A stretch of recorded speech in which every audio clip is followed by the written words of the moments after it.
Welcome back to Capital Catch-Up, your insider's guide to the halls of Congress. I'm Victor. And I'm Lenny. It is officially late January 2026, and the 119th Congress is moving at a breakneck speed. We have a massive slate of legislation to cover today, ranging from a potential government shutdown alert to high-stakes impeachment articles. That's right, Lenny. Let's start with the money, because that's what keeps the lights on. We are looking at House Resolution 7148, the Consolidated Appropriations Act for 2026. For our listeners, this is the omnibus bill, a massive package that bundles funding for various government departments into one vote. Exactly, and the stakes couldn't be higher. If this doesn't pass, we're looking at a funding gap. This bill dictates everything from defense spending to education grants for the entire fiscal year.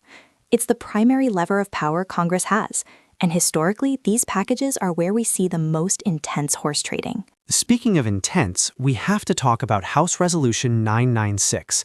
This is a resolution impeaching Kristi, Lynn, Arnold, Noem, the Secretary of Homeland Security, for high crimes and misdemeanors. This is a significant escalation. Impeachment of a cabinet official is incredibly rare.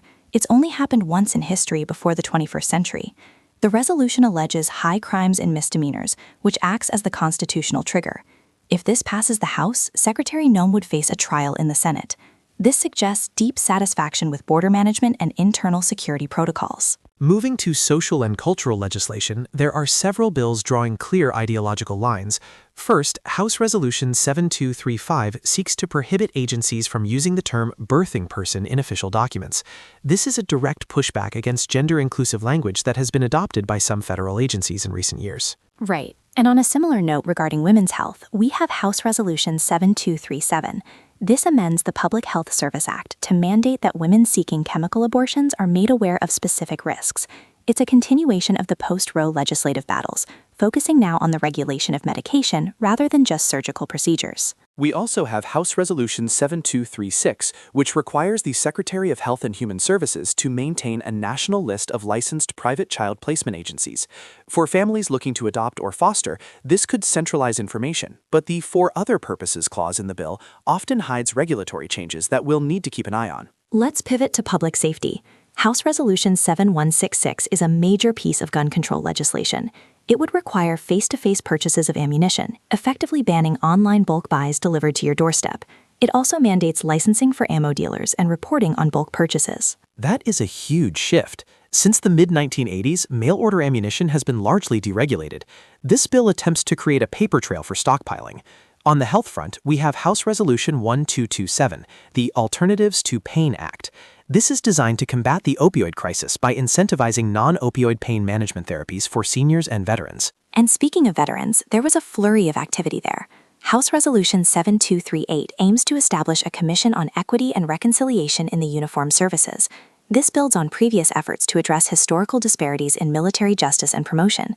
Plus, House Resolution 6358, the Veteran Education Empowerment Act, looks to strengthen the GI Bill benefits. And we can't forget the everyday heroes. House Resolution 1019 formally recognizes the contributions of Certified Registered Nurse Anesthetists, or CRNAs. They've been providing anesthesia for over 150 years, often as the sole providers in rural areas and forward operating bases in the military. Shifting gears to the economy and tech, House Resolution 7058 is a fascinating one. It requires the Secretary of State to assess risks posed by foreign adversaries using generative artificial intelligence for malicious activities. This ties directly into the committee meetings we saw this week. The Transportation Committee held a hearing titled Embedded Threats, focusing on foreign ownership and hidden hardware in our transit systems. It's a clear signal that Congress is worried about cyber-physical attacks, hacking a train system or a port, not just a website. Absolutely. And there was another committee hearing on deep-sea mining. That connects to House Resolution 7037, the Developing Overseas Mineral Investments and New Allied Networks for Critical Energies Act. That's a mouthful, but it essentially means we need lithium and cobalt for batteries, and we don't want to rely on China to get them. On the domestic finance side, House Resolution 7115 amends the tax code to create jumpstart programs for apprenticeship savings. This is an attempt to give trade schools the same tax advantage status as 529 college savings plans. It's a recognition that a 4-year degree isn't the only path to the middle class. Now, Victor, we have to look at the advice and consent role of the Senate. The nominations list this week is heavy on the judiciary. We saw nominations for U.S. district judges in Texas, Arkansas, Missouri, Alaska, Tennessee, and Indiana. and U.S. attorneys for Maine, North Carolina, and Pennsylvania. For our listeners, while bills grab headlines, these lifetime judicial appointments reshape the legal landscape for decades. Replacing retired judges like Lynn Hughes in Texas or Paul Holmes in Arkansas allows the current administration to leave a lasting fingerprint on how laws are interpreted. We also saw a specific committee hearing regarding foreign affairs, advancing peace in DRC and Rwanda through President Trump's Washington Accords. This indicates the administration is taking a very hands-on approach to stability in Central Africa, likely to secure those supply chains we mentioned earlier. Finally, looking at the congressional daily records from January 16th through the 23rd, specifically Volume 172, numbers 12 through 16, we see a lot of extension of remarks. This is where members read statements into the record to honor constituents or clarify their positions on votes without taking up floor time. It's also where you find the nitty-gritty of legislative intent. But the big takeaway from the committee schedule is oversight. From HUD housing fraud to the digital-first government publishing office, committees are dragging agency heads in to justify their budgets before that big appropriations bill we mentioned gets signed. So, what should our listeners watch for in the coming days? Keep your eyes on House Resolution 7148. If that Appropriations Act hits a snag, we are looking at a partial shutdown. And watch the momentum on the impeachment resolution against Secretary Noem.